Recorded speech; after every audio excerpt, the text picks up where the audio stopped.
అతి కీలకమైనది hot seat కనిపించింది కరీంనగర్ అనేది. కరీంనగర్లో అక్కడ సిట్టింగ్ ఎమ్మెల్యే మంత్రి ఉన్నారు గంగుల కమలాకర్. మరోవైపు గతంలో బీజేపీ అధ్యక్షుడు ఇప్పుడు సిట్టింగ్ ఎంపీ ఉన్నారు. ఆ తర్వాత కాంగ్రెస్ నుంచి ఒక సర్పంచ్ పోటీ చేస్తున్నారు. ఒక టఫ్ కాంపిటీషన్ హాట్ సీట్ అంటే కరీంనగర్ అన్నట్టుగా అనిపించింది. బట్ కరీంనగర్లో బీజేపీ రావట్లేదు. గంగులనే రిటైనింగ్ హిస్ సీట్. కరీంనగర్ ఆయన బండి సంజయ్ ఓడిపోతున్నారా లేకుంటే గంగుల కమలాకర్ అక్కడ గెలుస్తున్నారా? ఎట్లా చూడొచ్చు? గంగుల కమలాకర్ గెలుస్తున్నట్టుగానే భావించవచ్చు.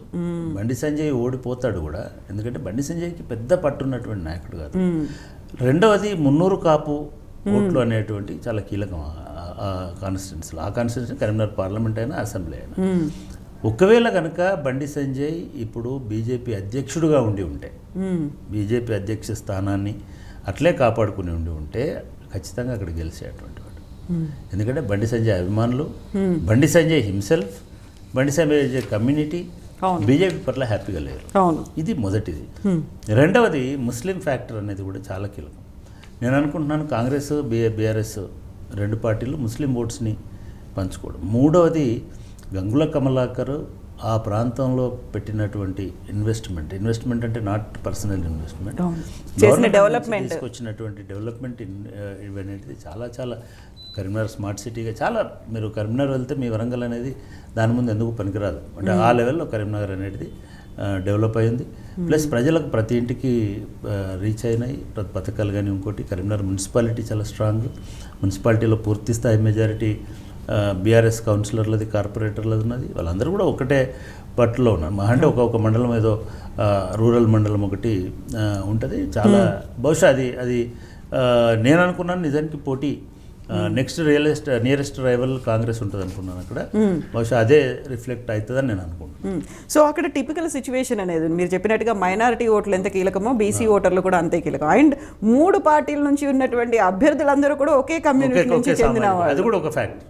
ఎందుకంటే ఒకవేళ మున్నూరు కాపు అనే బీసీ సామాజిక వర్గం ఓట్లు కూడా ముగ్గురు కూడా ఆ బీసీ కమ్యూనిటీలో మంచి పేరు ఉన్నటువంటి అట్లా కూడా డివైడ్ అయిపోయి ఉంటారు. ఆ కమ్యూనిటీ అట్లా కూడా గతంలో చాలా సందర్భాల్లో ఖచ్చితంగా ఒక వెలుమ ఉండేవాడు కరీంనగర్ పోటీలో. ఇప్పుడు కాదు, చాలా కాలం నుంచి. ఇది బీఆర్ఎస్ మొన్న 2 ఎన్నికల నుంచి దీన్ని మార్చుకున్నారు వాళ్ళు. కాంగ్రెస్ పార్టీ వాళ్ళు కూడా కావాలని ఈసారి ఇంకొక బీసీ అభ్యర్థిని, ఆయన కూడా చాలా బలమైనటువంటి అభ్యర్థి. ఆయన అంతకుముందు బొమ్మకల్ అనే ఒక గ్రామ సర్పంచ్ ఉన్నాడు. ప్లస్ ముస్లిం మైనారిటీస్ ఉండే ప్రాంతంలో వాళ్ళ వైఫ్ ఏదో ఒక కార్పొరేటర్ జెడ్పీటీసీగా ఉన్నారని చెప్తున్నారు. ఇవన్నీ కాకుండా మంచి పేరు ఉంది. సో ఇవన్నిట్లలో ముగ్గురు కూడా హేమాహేమీలు ఉండేసరికి బహుశా గంగుల కొంత వెయిటేజ్ ఎక్కువ ఉంది. ఆయన వెయిటేజ్ ఎక్కువ కాబట్టి కొంచెం ఆయన వైపు ప్రజలు మొగ్గినారని అనుకోవచ్చు. సో అక్కడ టిపికల్ సిచ్యువేషన్ ఏంటంటే మైనార్టీ ఓట్లకు సంబంధించి అదే ప్లేస్ నుంచి ఎంపీగా ఎన్నికైనటువంటి బండి సంజయ్ అధ్యక్షుడిగా ఉన్నప్పుడు మసీదుల్ని మేము తవ్వుతాము, శివం వస్తే ఇది అన్నట్టు చేసినటువంటి క్యాంపెయినింగ్, కీలకమైనటువంటి మైనారిటీ ఓట్లు, బీసీ ఓటర్లు గంగుల వైపే ఎందుకు చూసారు, వీళ్ళిద్దరిని ఎందుకు కాదనుకున్నారు అని అంటే మనకు మైనారిటీలను 2 రకాలుగా అర్థం చేసుకో. జాతీయ స్థాయిలో కాంగ్రెస్ పార్టీ మేమే రక్ష అని చెప్తుంది. సరే, ఇది కాంగ్రెస్ పార్టీ గతంలో చూసినారు.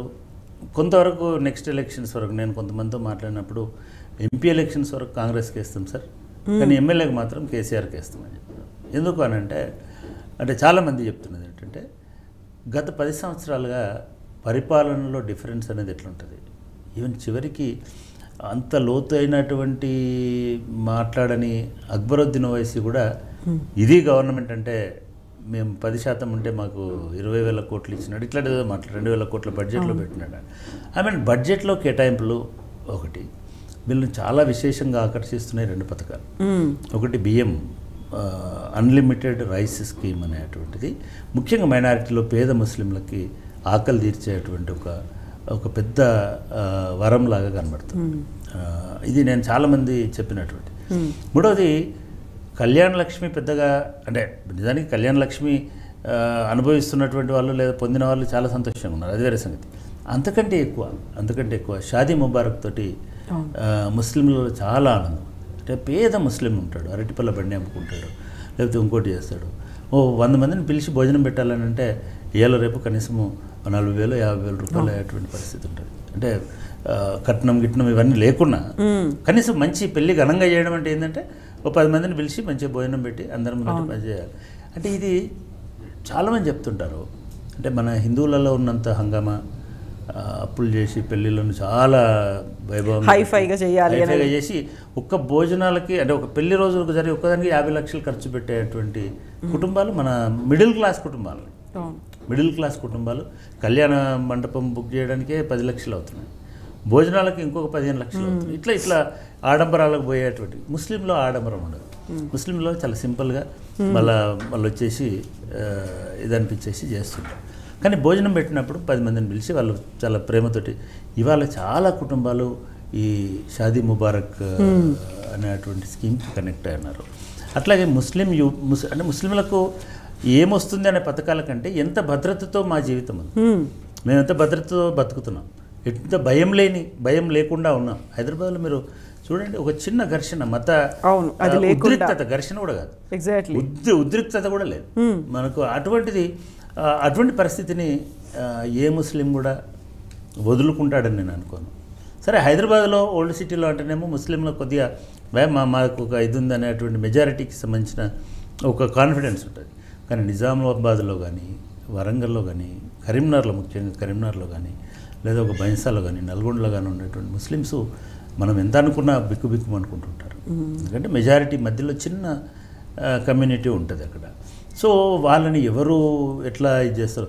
కాబట్టి ఒక రక్షణగా ఉండే ప్రభుత్వం, రక్షణగా ఉండేటువంటి నాయకత్వం, అటువంటి అష్యూరెన్స్ ఇచ్చేటువంటి నాయకులు ఉండాలని అనుకుంటారు. బహుశా మనం ఇంకా లోతుల్లోకి మీ సర్వే అనాలిసిస్లో కనుక పోతే నేను అనుకోవడం బహుశా గ్రామీణ ముస్లిమ్స్ ఉండేటువంటి ప్రాంతాలన్నిట్లలో కూడా మీకు కరీంనగర్లో వచ్చేటువంటి ఫలితమే వస్తుందని నేను అనుకుంటున్నాను. అదే రిఫ్లెక్ట్ అవుతుందని అనుకుంటున్నాను.